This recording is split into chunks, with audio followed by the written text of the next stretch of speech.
Assalamualaikum warahmatullahi wabarakatuh, Sobat Jendela Mistis dimanapun kalian berada. Bagaimana kabar kalian? Semoga kalian senantiasa diberikan kesehatan dan dilancarkan rezekinya.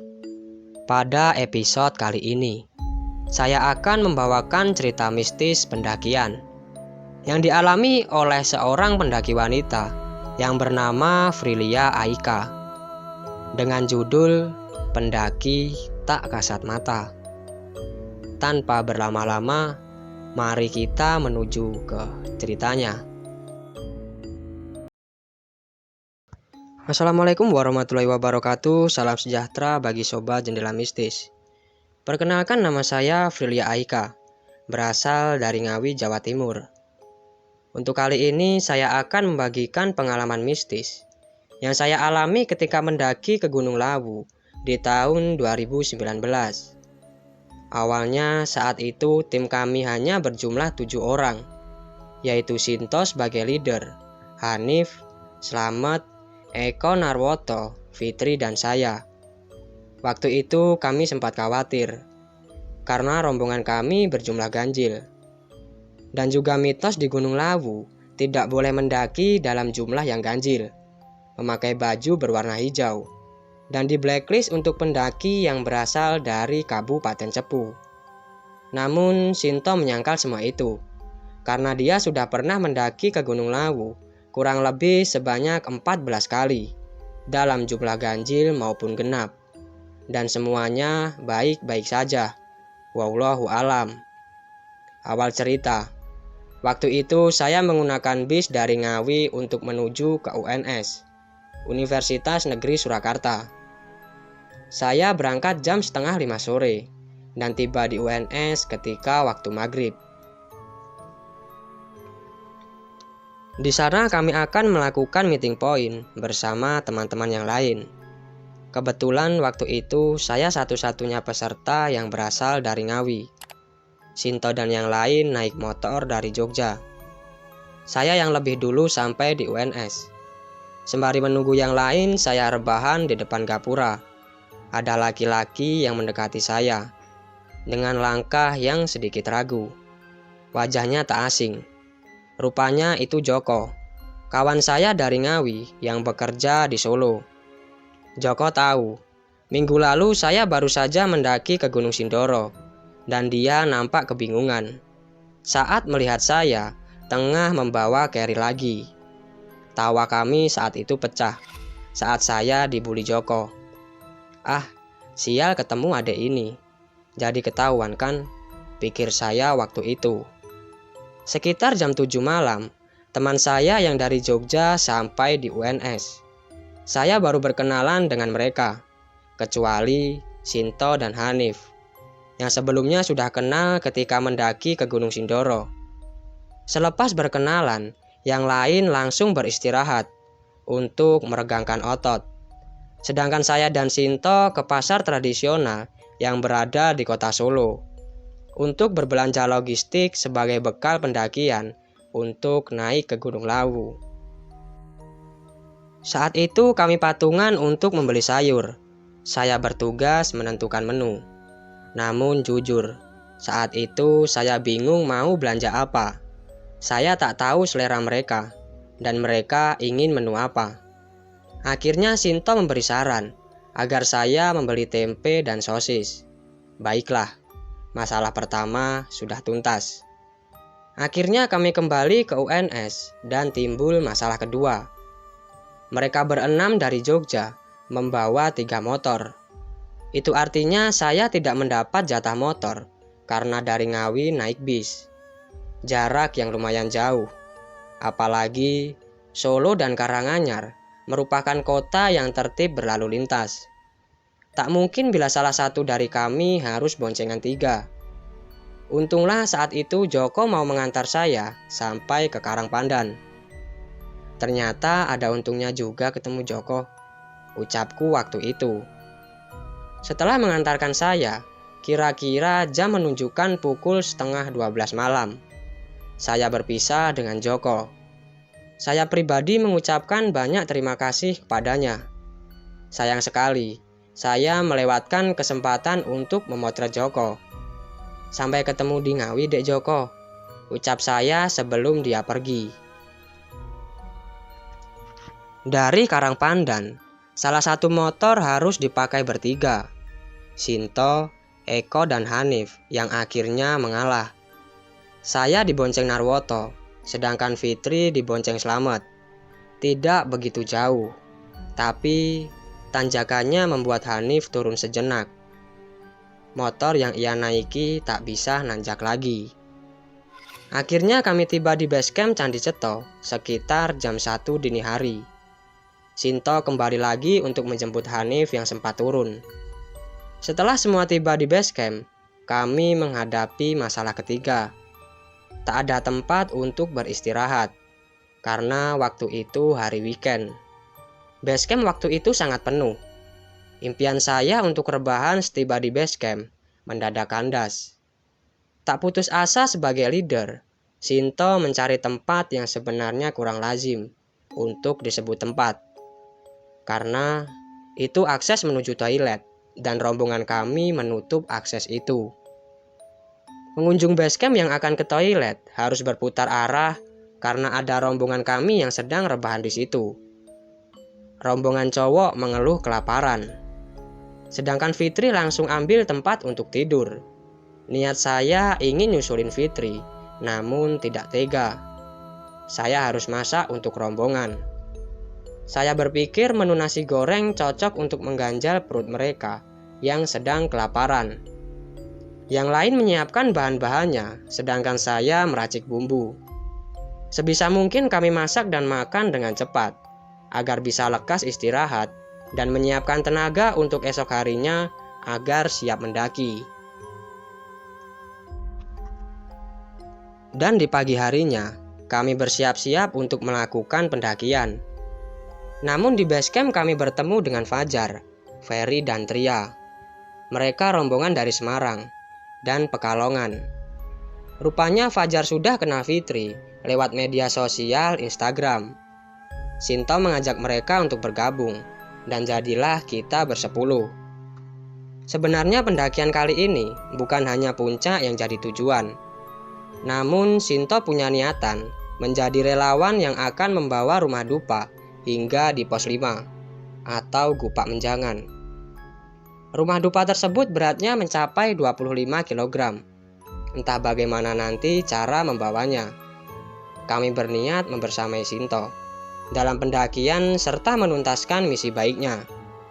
Rumah dupa akan ditancapkan di pos 5. Sepanjang pos terdapat rumah dupa untuk beribadah kaum Hindu serta para peziarah.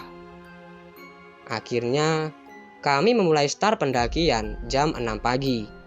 Sebelum naik, tidak lupa kami berdoa menurut kepercayaan masing-masing.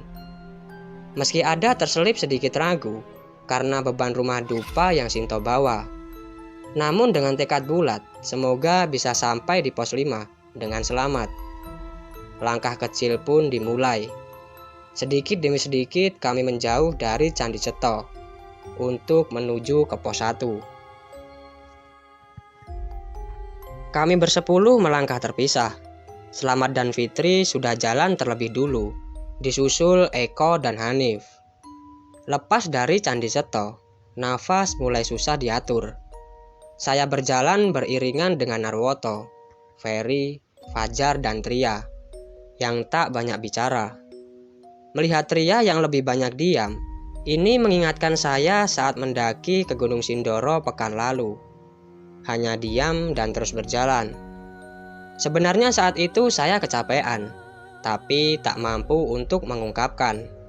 Sinto sampai mengira saya ini tunawicara, karena hampir tak bicara sama sekali selama perjalanan. Dan akhirnya kami tiba di pos 1. Jarak dari base camp ke pos 1 kami tempuh kurang lebih 1 jam. Sinto sudah ngos-ngosan, tak dipungkiri lagi, karena beban yang dia bawa lumayan berat.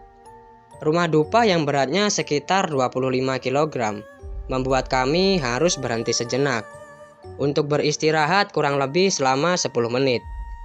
Lalu kami melanjutkan menuju pos 2. Teman-teman yang lain sudah menawarkan diri untuk memikul rumah dupa.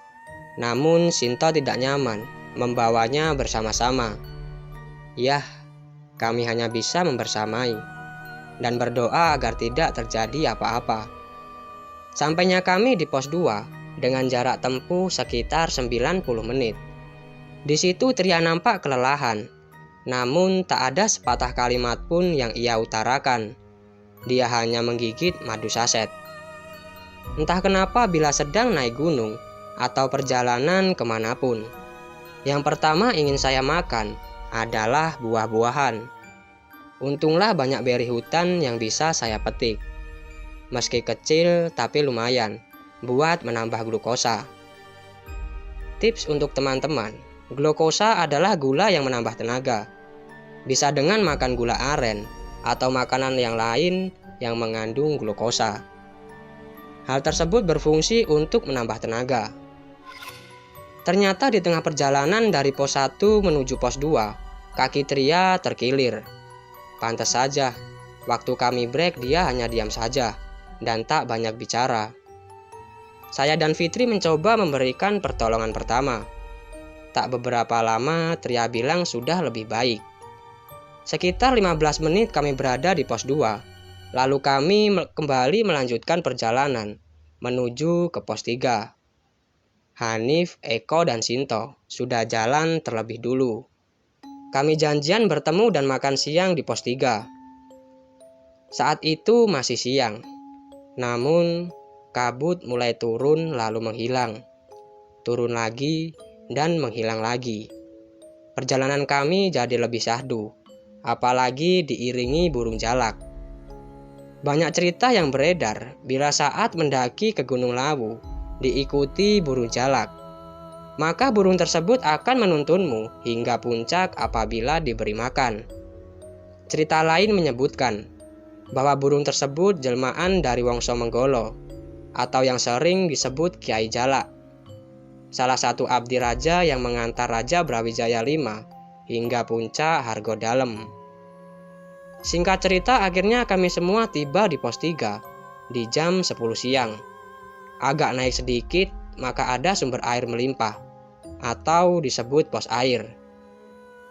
Karena di pos 3 ini rombongan pertama tidak ada, maka kami langsung melanjutkan ke pos air.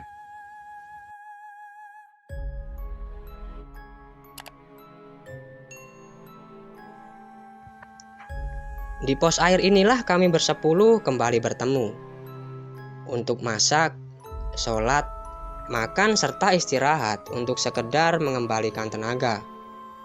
Sebenarnya di pos air ini saya mendengar nafas berak laki-laki.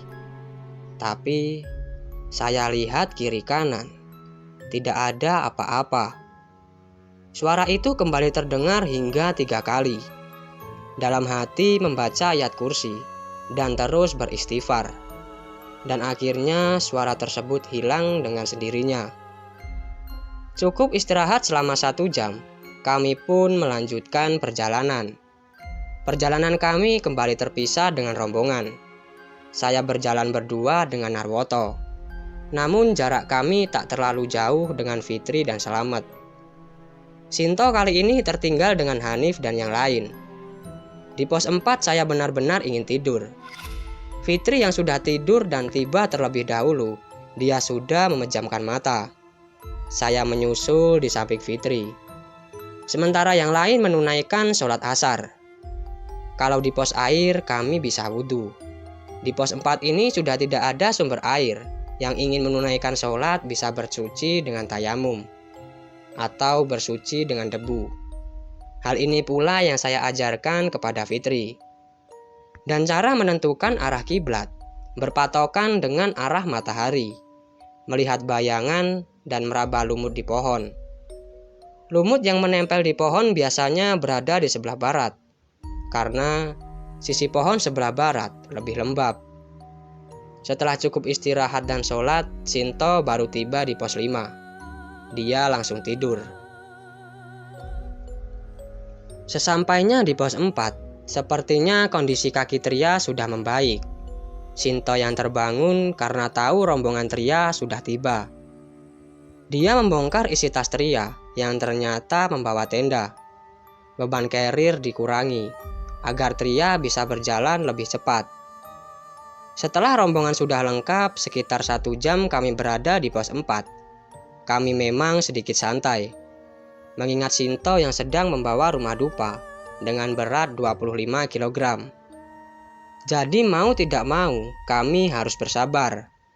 Sembari menunggu semua rombongan berkumpul, lalu kami melanjutkan perjalanan menuju ke pos 5 di jam 3 sore. Dan rencana kami akan ngecamp di atas pos 5. Hanif dan Eko yang membawa tenda sudah jalan terlebih dulu. Saya mencoba enjoy dengan sedikit bernyanyi. Karena sudah mulai bad mood. Merasa sudah berjalan cukup lama, tapi tak kunjung sampai. Logistik ringan kami sudah mulai habis, dan juga tenaga kami. Hujan rintik-rintik disertai kabut, saya mulai khawatir.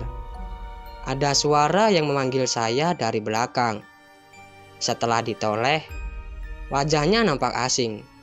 Lalu dia memperkenalkan diri. "Halo Kak, saya anggota teater Magnet Ngawi. Masih ingat gak?" Sapanya yang begitu singkat. Tentu saja saya bingung. Jumlah anggota teater ini ribuan. Saya lulus aliyah tahun 2010. Sedangkan dia mengaku baru lulus di tahun 2019. Itu sangat jauh sekali. Tapi tak apalah, kami tetap saudara. Karena dari alma mater yang sama, yaitu Teater Magnet Ngawi. Hari makin gelap, saya mulai merasa dingin saat memasuki sabana. Saat itu saya memakai jaket tipis serta sarung tangan. Tak terlalu dingin sebenarnya, namun saya butuh jaket. Menyalakan senter lalu kembali berjalan. Dari kejauhan terdengar teriakan yang memanggil nama saya dan Narwoto. Otomatis kami menyahut suara itu. Lalu sedikit berjalan cepat untuk mendekati sumber suara itu. Rupanya Fitri dan Slamet yang sudah duduk santai di pohon roboh di dekat camping ground. Akhirnya sampai juga, pikir saya waktu itu. Karena kaki sudah lemas, saya pun tak ingin banyak bicara. Yang terlintas di pikiran hanya ingin tidur. Lalu datanglah Hanif dari arah yang lain, meminta kami terus berjalan, kira-kira 1 jam lagi, untuk menuju Gupak Menjangan. Saya langsung menyerah. Lagi pula Tria, Fajar, dan Ferry belum tiba. Apakah mereka baik-baik saja? Dan akhirnya kami memutuskan untuk mendirikan tenda di pos 5 atau bulak peperangan. Sementara rombongan laki-laki mendirikan tenda, Sinto menancapkan rumah dupa di pos 5. Saya rebahan di semak-semak. Sudah tak berdaya. Tak berapa lama tenda sudah berdiri. Fitri yang sedari tadi kedinginan masuk tenda terlebih dulu. Lalu saya menyusul. Tenda kami sebenarnya ada 2, namun rombongan Tria rupanya membawa tenda sendiri. Untunglah, tenda dari rombongan Tria sudah kami bawa. Tapi rupanya frame yang dia bawa tidak sama. Sepertinya mereka salah bawa. Tenda tak bisa didirikan. Tak cukup sampai di situ. Tria, Fajar, dan Ferry belum juga tiba. Sudah 1 jam lebih setelah kami tiba. Sinto sebagai leader, dia merasa bertanggung jawab atas mereka bertiga. Tanpa pikir panjang, Sinto berlari kembali ke pos bawah untuk mencari rombongan yang tertinggal. Kami sudah melarangnya untuk mencari seorang diri, namun omongan kami tak digubris oleh Sinto. Hari semakin gelap. Kalau tidak salah saat itu pukul 7:30 malam. Selang beberapa menit ada suara Fajar minta tolong. Kami semua panik dan lari ke arah Fajar. Mendapati Tria, Fajar, dan Ferry, dan hanya Fajar yang masih kuat berdiri. Sisanya harus dibopong karena kelelahan dan yang lain membawakan carrier mereka. Lalu, di mana Sinto? Bukannya seharusnya mereka bertiga berpapasan. Dan akhirnya Sinto hilang. Kami kembali panik pada saat itu. Lalu kami sedikit berpikir positif. Dan akhirnya kami menginterogasi Tria, Fajar, dan Fitri.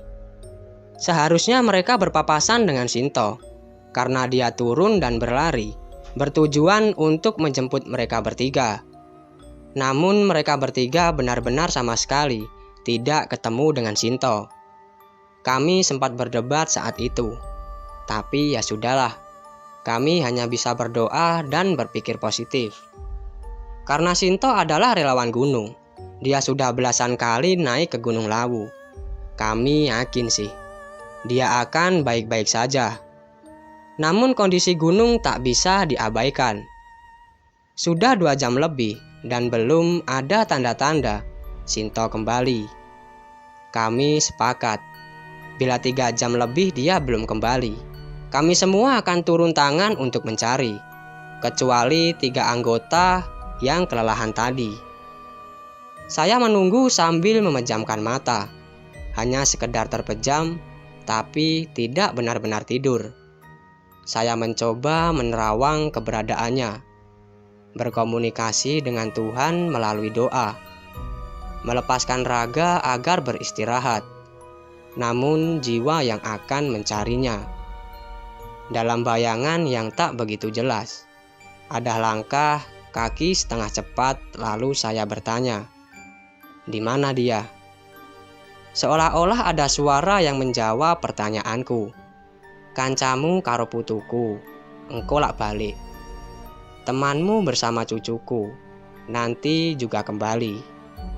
Seketika saya membuka mata. Entah apa yang terjadi saat saya memejamkan mata tadi.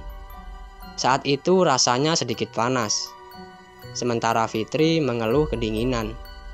Ini sangat aneh. Spontan saya bertanya kepada teman-teman, apakah Sinto sudah kembali? Pertanyaan yang berulang kali saya ucapkan.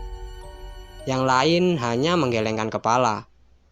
Seperti tersihir, mata saya kembali terpejam. Rasanya tak lama terpejam dan Sinto sudah ada di tenda, makan tempe sambil bercerita. Hanya sepotong mendengar ceritanya, karena saya sudah benar-benar tidur. Akhirnya semuanya lega, karena Sinto sudah kembali. Kami pun mencoba bertanya dengan Sinto, lantas apa yang sudah terjadi dengan dia? Namun Sinto berkata, "Sudah, nanti saja di base camp, atau di bawah akan saya ceritakan. Sekarang kita istirahat, sudah malam nih." Dan akhirnya kami semua beristirahat. Tenda yang bisa dipakai hanya 2, karena satu tenda lainnya salah frame dan tak bisa didirikan. Dan 2 tenda itu tak cukup untuk kami bersepuluh. Lagi-lagi di sini Sinto yang mengalah. Pindah tidur ke rombongan lain yang tendanya masih longgar. Keesokan harinya tak ada yang semangat untuk melakukan summit setelah kejadian semalam. Namun bagi saya, apapun yang terjadi selagi bisa diatasi, perjalanan harus terus berlanjut hingga sampai puncak. Seusai sholat subuh, saya memasak nasi untuk sarapan sebelum summit. Beruntung saat itu Slamet mau membantu memasak. Narwoto, Fitri, dan Slamet bersedia menemani saya untuk summit. Seusai masak lalu kami sarapan dan bersiap menuju puncak. Kami berjalan sedang saja, tak lambat dan tak cepat. Setelah perjalanan kurang lebih 1,5 jam, sampailah kami di puncak. Sembari yang lain menikmati puncak, saya hanya duduk termenung makan buah tomat, alih-alih merenungkan apa yang sudah kami lalui. Sekitar 1 jam kami berada di puncak, akhirnya kami memutuskan untuk turun. Sebelum kami kembali ke tenda, saya mengajak mampir ke Hargodalem, mampir ke warung legendaris dan warung tertinggi yang ada di Indonesia, yaitu warung Bokyem. Namun saat itu kami kurang beruntung. Pecel telur ceplok menu andalan yang dijual Bokyem belum matang. Kami harus menunggu cukup lama. untuk dapat sarapan lagi di warung Boyem. Teman-teman ternyata tidak mau menunggu. Ya sudah, saya ikut keputusan mereka saja. Kami menyempatkan mampir ke petilasan Raja Brawijaya V di Hargo Dalem dan Rumah Botol. Selanjutnya kami berjalan santai kembali ke tenda. Ketika melewati Pasar Dieng, kami berhenti sejenak untuk menundukkan kepala dan mengingat Sang Pencipta. Karena semua ini miliknya dan akan Dia ambil sewaktu-waktu. Ketika sampai di tenda, Sinto kembali bingung. Melihat headlampnya sudah ada di rumah dupa. Waktu itu saya berpendapat bahwa pendaki yang dia pinjami headlamp itu bukan manusia. Logikanya saja, bila dia ngecamp di pos 5 atau Bulak Peperangan, Sinto akan gampang menemuinya karena satu lokasi. Bila dia camp di Gupak Menjangan atau di atas pos 5, dia akan mengembalikan paginya dan menemui Sinto untuk mengucapkan terima kasih. Karena pendaki wanita itu tadi otomatis masih membutuhkan headlamp hingga Gupak Menjangan. Jarak antara Gupak Menjangan dan pos 5 masih lumayan jauh. Kalau saya pribadi yang menjadi pendaki itu, saya pilih menggunakan headlamp hingga Gupak Menjangan dan mengembalikannya esok hari. Intinya mau camp dimanapun, harusnya pendaki wanita itu menemui Sinto. Tapi kenyataannya, headlamp sudah ada di rumah dupa pagi harinya. Rombongan kami kembali dirundung misteri. Wallahualam bisawab. Kami berdoa sebelum kembali ke base camp. Syukurlah, kondisi semua rombongan sehat dan siap untuk pulang. Kami mendaki Gunung Lawu via Candi Ceto untuk mengantarkan rumah dupa hingga di pos 5 sudah tuntas. Di perjalanan turun ini tak ada satupun yang tertinggal lagi. Tapi ada sedikit perasaan takut, sedih sekaligus bahagia karena telah menuntaskan misi. Semuanya campur aduk. Yang jelas kami semua percaya niatan baik akan dibalas kebaikan juga. Dan juga sebaliknya. Dan di perjalanan turun ini dari puncak hingga base camp, alhamdulillah semua berjalan dengan lancar, tanpa ada gangguan apapun. Sesampainya kami di base camp kurang lebih jam 3 sore. Akhirnya kami berbersih dan makan di salah satu warung untuk mengisi perut yang lumayan lapar ini. Dan akhirnya setelah makan siang, Sinto menceritakan kejadian yang dia alami ketika berada di atas tadi. Dia bercerita, beberapa langkah meninggalkan tenda, Sinto berjalan cepat karena hari sudah gelap dan tak ada lagi pendaki yang melakukan trekking. Melewati sabana, kondisi jalur sudah sangat sepi. Dari kejauhan samar-samar terlihat ada pendaki laki-laki yang berjalan turun. Daripada tak ada kawan, Sinto berjalan lebih cepat untuk mengejarnya. Namun seberapa cepat pun dia berusaha mengejar, tetap saja pendaki itu tak terkejar. Meski demikian, si pendaki masih terlihat oleh Sinto di balik kabut yang lumayan tebal pada saat itu. Bayangan hitam dan membawa carrier. Di situ Sinto merasa melewati jalur yang belum pernah dia lewati. Walaupun sudah mendaki belasan kali di Gunung Lawu, jalur yang ia lewati sangat mulus. Tak ada batu yang menghadang, tak ada pohon roboh ataupun tanjakan. Karena saking mulusnya, sampai tak sadar bahwa dia sudah tiba di pos air. Bagaimana bisa secepat itu? Pikirnya. Kami semua terakhir berpapasan dengan 3 anggota kami tadi di pos 4. Lantas Sinto sudah sampai di pos air. Tanpa sadar telah melewati shelter di pos 4. Bagaimana bisa tak sadar ketika melewati bangunan sebesar gubuk di pos 4.